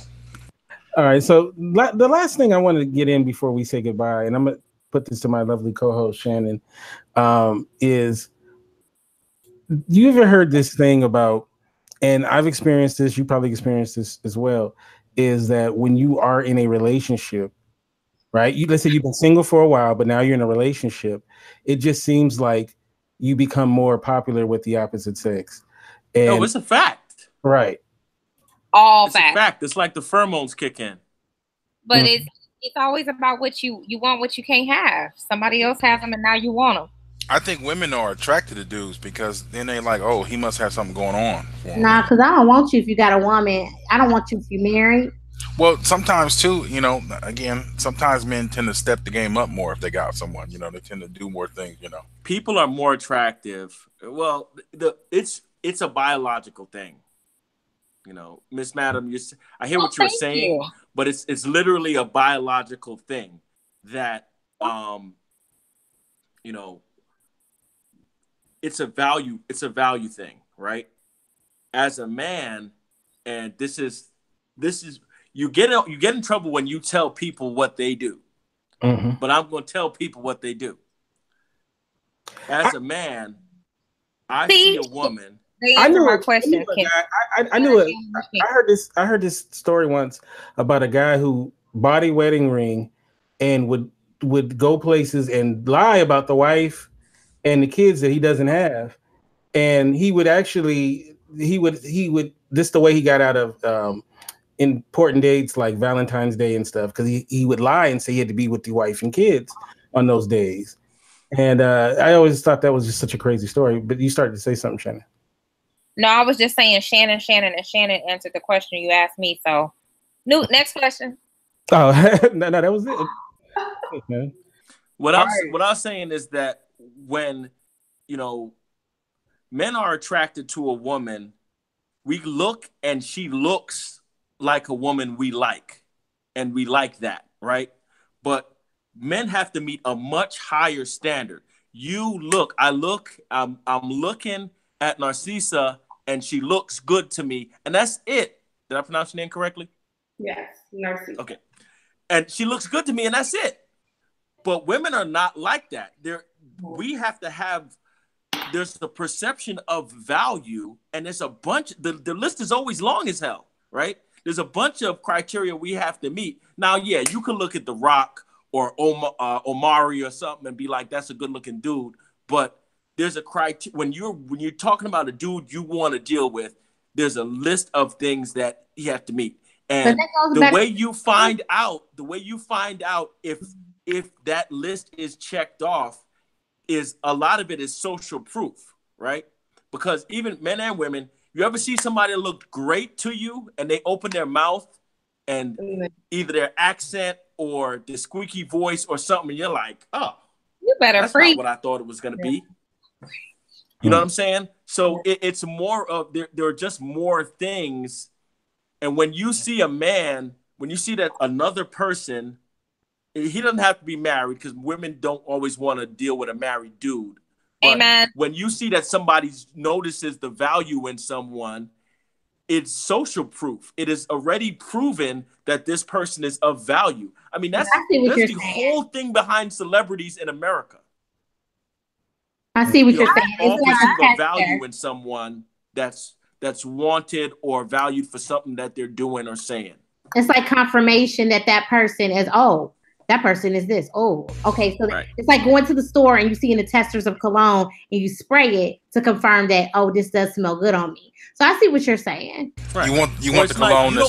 You don't want to eat at an empty restaurant. I mean, nobody's sitting in there at all.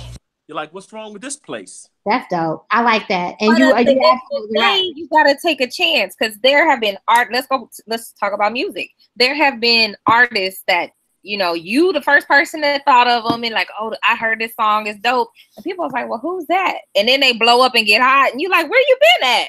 Yeah. But Shannon, like, taking chances, people are in fear of getting hurt. People are in fear of sacrificing.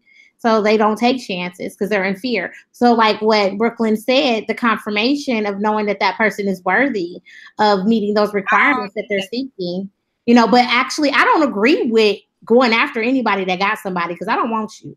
If you're married, I don't want you. If you got a woman, I don't want you. You know what I'm saying? Because you got somebody. You know, I want somebody that wants me that ain't got nobody. But it's much more basic than that, Miss Madam. It's much more basic than that. We said this in the last podcast. People who, and I'm gonna use the phrase "nice guy" and "nice girl."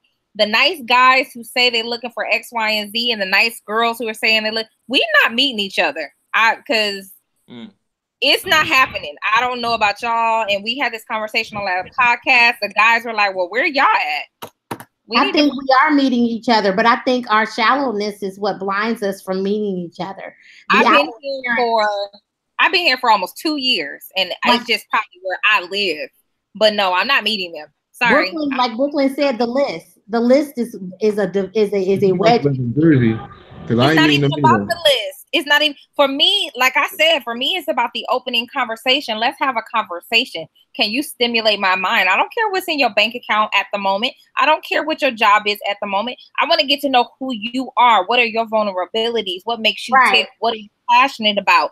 The conversation is what's going to keep me to come back to you. Exactly. And I agree with you. So listen, that you have to enter into a conversation with somebody with no expectations. I shouldn't be putting my last name and your last name together just because we just met. That's out of control. I need to know who you are. What you said is the conversation. For someone else, it may be the connection. But again, when it comes back to you saying, or just in general, the saying of where are we meeting these people? I feel like it has to do with your aura. I mean, I don't say this lightly, but I feel like there was a time that I looked, but I've never felt like myself as a looker. You know what I mean? And I think naturally my energy, my personality, I do attract gentlemen. But I mean, just because I attract someone, I ain't gonna be able to date them. Right. But you know, I think it's also, and guys always just look at like, I don't know, I'm not doing it on purpose. You know, I mean, it's your aura. What are you bringing? Do you have that light that's like, okay, I'm approachable, or do you have that cold, you know, rest and be face? Like, you always got?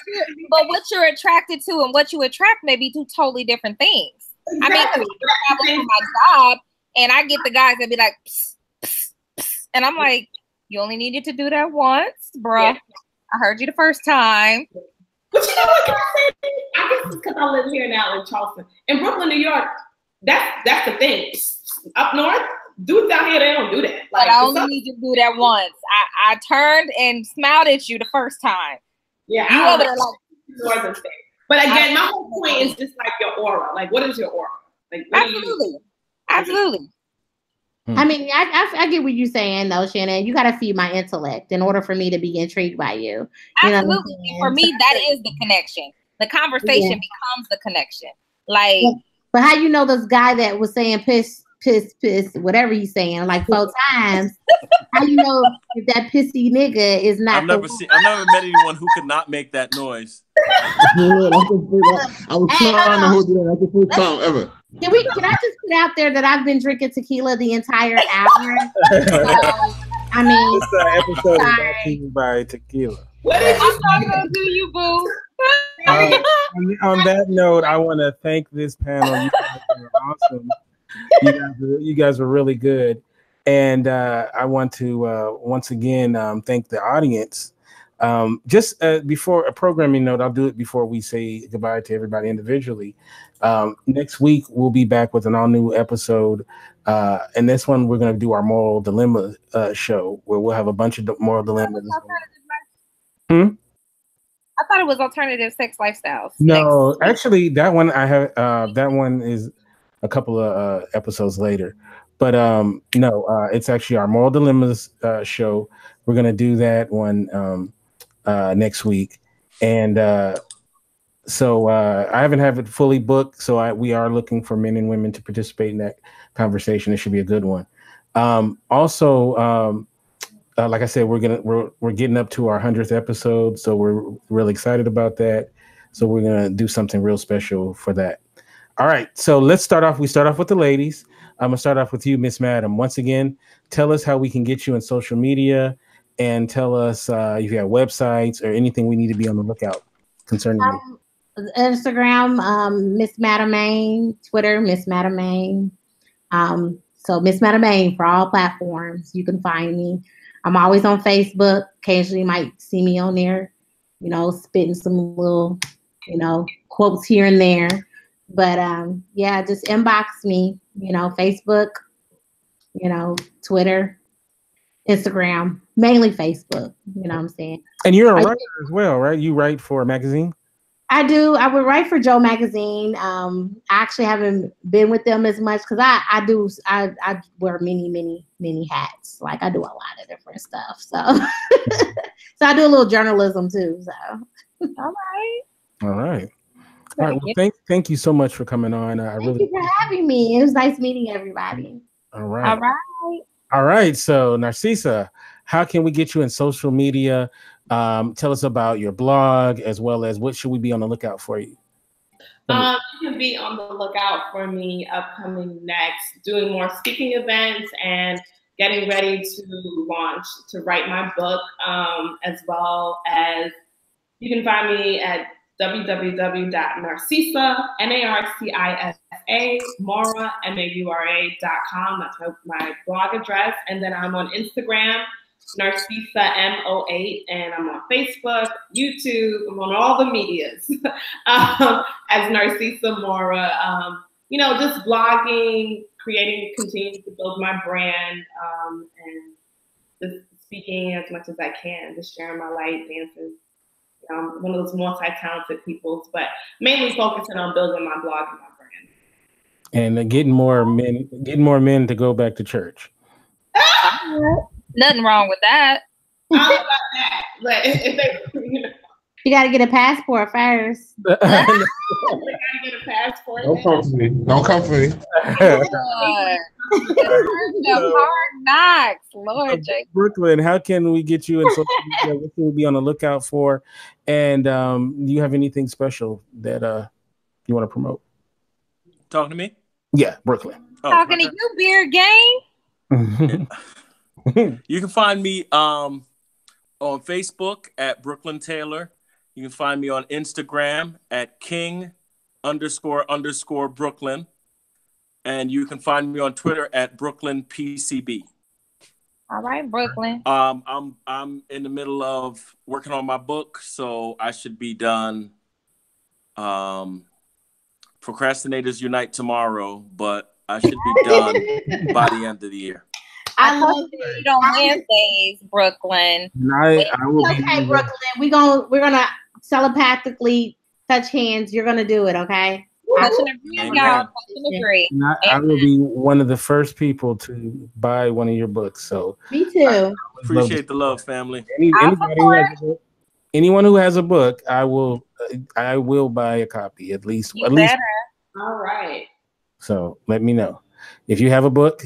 I will buy it, and I will make sure that I make everyone else understand that we got to support each other. So, amen. So, all right. So now, Aaron, how can we get you in social media? No, you have a book coming out pretty soon as well. And, yeah. So, what you got going on, man? Well, you could definitely. I just finished the manuscript, so another couple months, the book is definitely going to be out. But you can contact me, or just reach me. Don't contact me. Reach me at Mr. Wake Up Better on all social medias. Yeah, because I keep saying that, and then people keep messaging me, and it's getting like out of control. So I got to stop saying.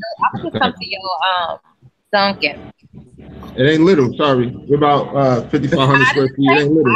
See, you heard wrong. I said I'm gonna just come to your Dunkin'. Little never came out of my mouth. No, I did not.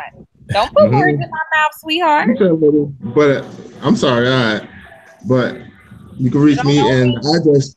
If you really want to come, the address 333 North Avenue East, Cranford, New Jersey. Definitely come. I might give you a free donut or two. I'm just coming to support. I'll pay for her. I'm gonna do a live show from his Dunkin'. I want to say though, can everybody like email me though all their information, because I've been drinking and I am not going to remember any of it. Yeah, so my email is Madam Main at Beneath the Concrete, that's DA, like ghetto, like Beneath the Concrete.com. Thank you. I just want to put that out there because I have put it in the messenger, in our Mars and Venus messenger. You'll get our information that way. Please, because I'm handicapped right now and it's not. We got you. So Shannon, Finn, I guess I'm ready to go to bed. Big shout out to Finn. Shannon, how can people get you in social media? Tell us about your books and what you would be on the lookout for coming up. Everything is pretty simple for me.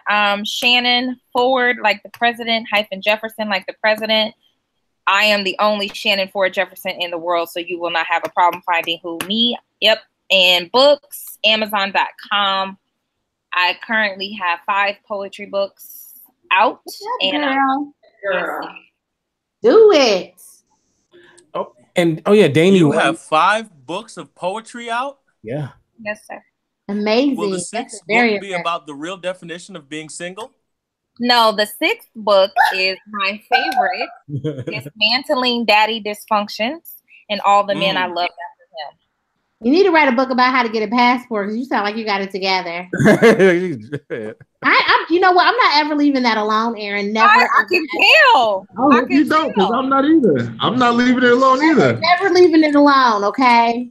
It's a good hurt my feelings. It's a good litmus test. You gotta use your tongue for that word. At Christian Wren or Infinite Goodnight on Facebook. You can get me at Kente F on Twitter. You can go to our website, indyradio.org. That's indyradio.org. As well as next week we'll be back for our new episode. Once again, it's going to be Moral Dilemmas, and we have a lot of really good shows coming up. We have Moral Dilemmas. We have long distance relationships, alternative sex lifestyles, and we're going to do an all male female show. And then we're going to do one about virtual dating, hooking up in a virtual platform. I'm here for all of that. So, so we have a lot of good stuff coming up. Thank you so much for everybody listening, as well as the participants in the panel. You guys have a great rest of your week. Thank you, beautiful people. Yeah, it's a great panel.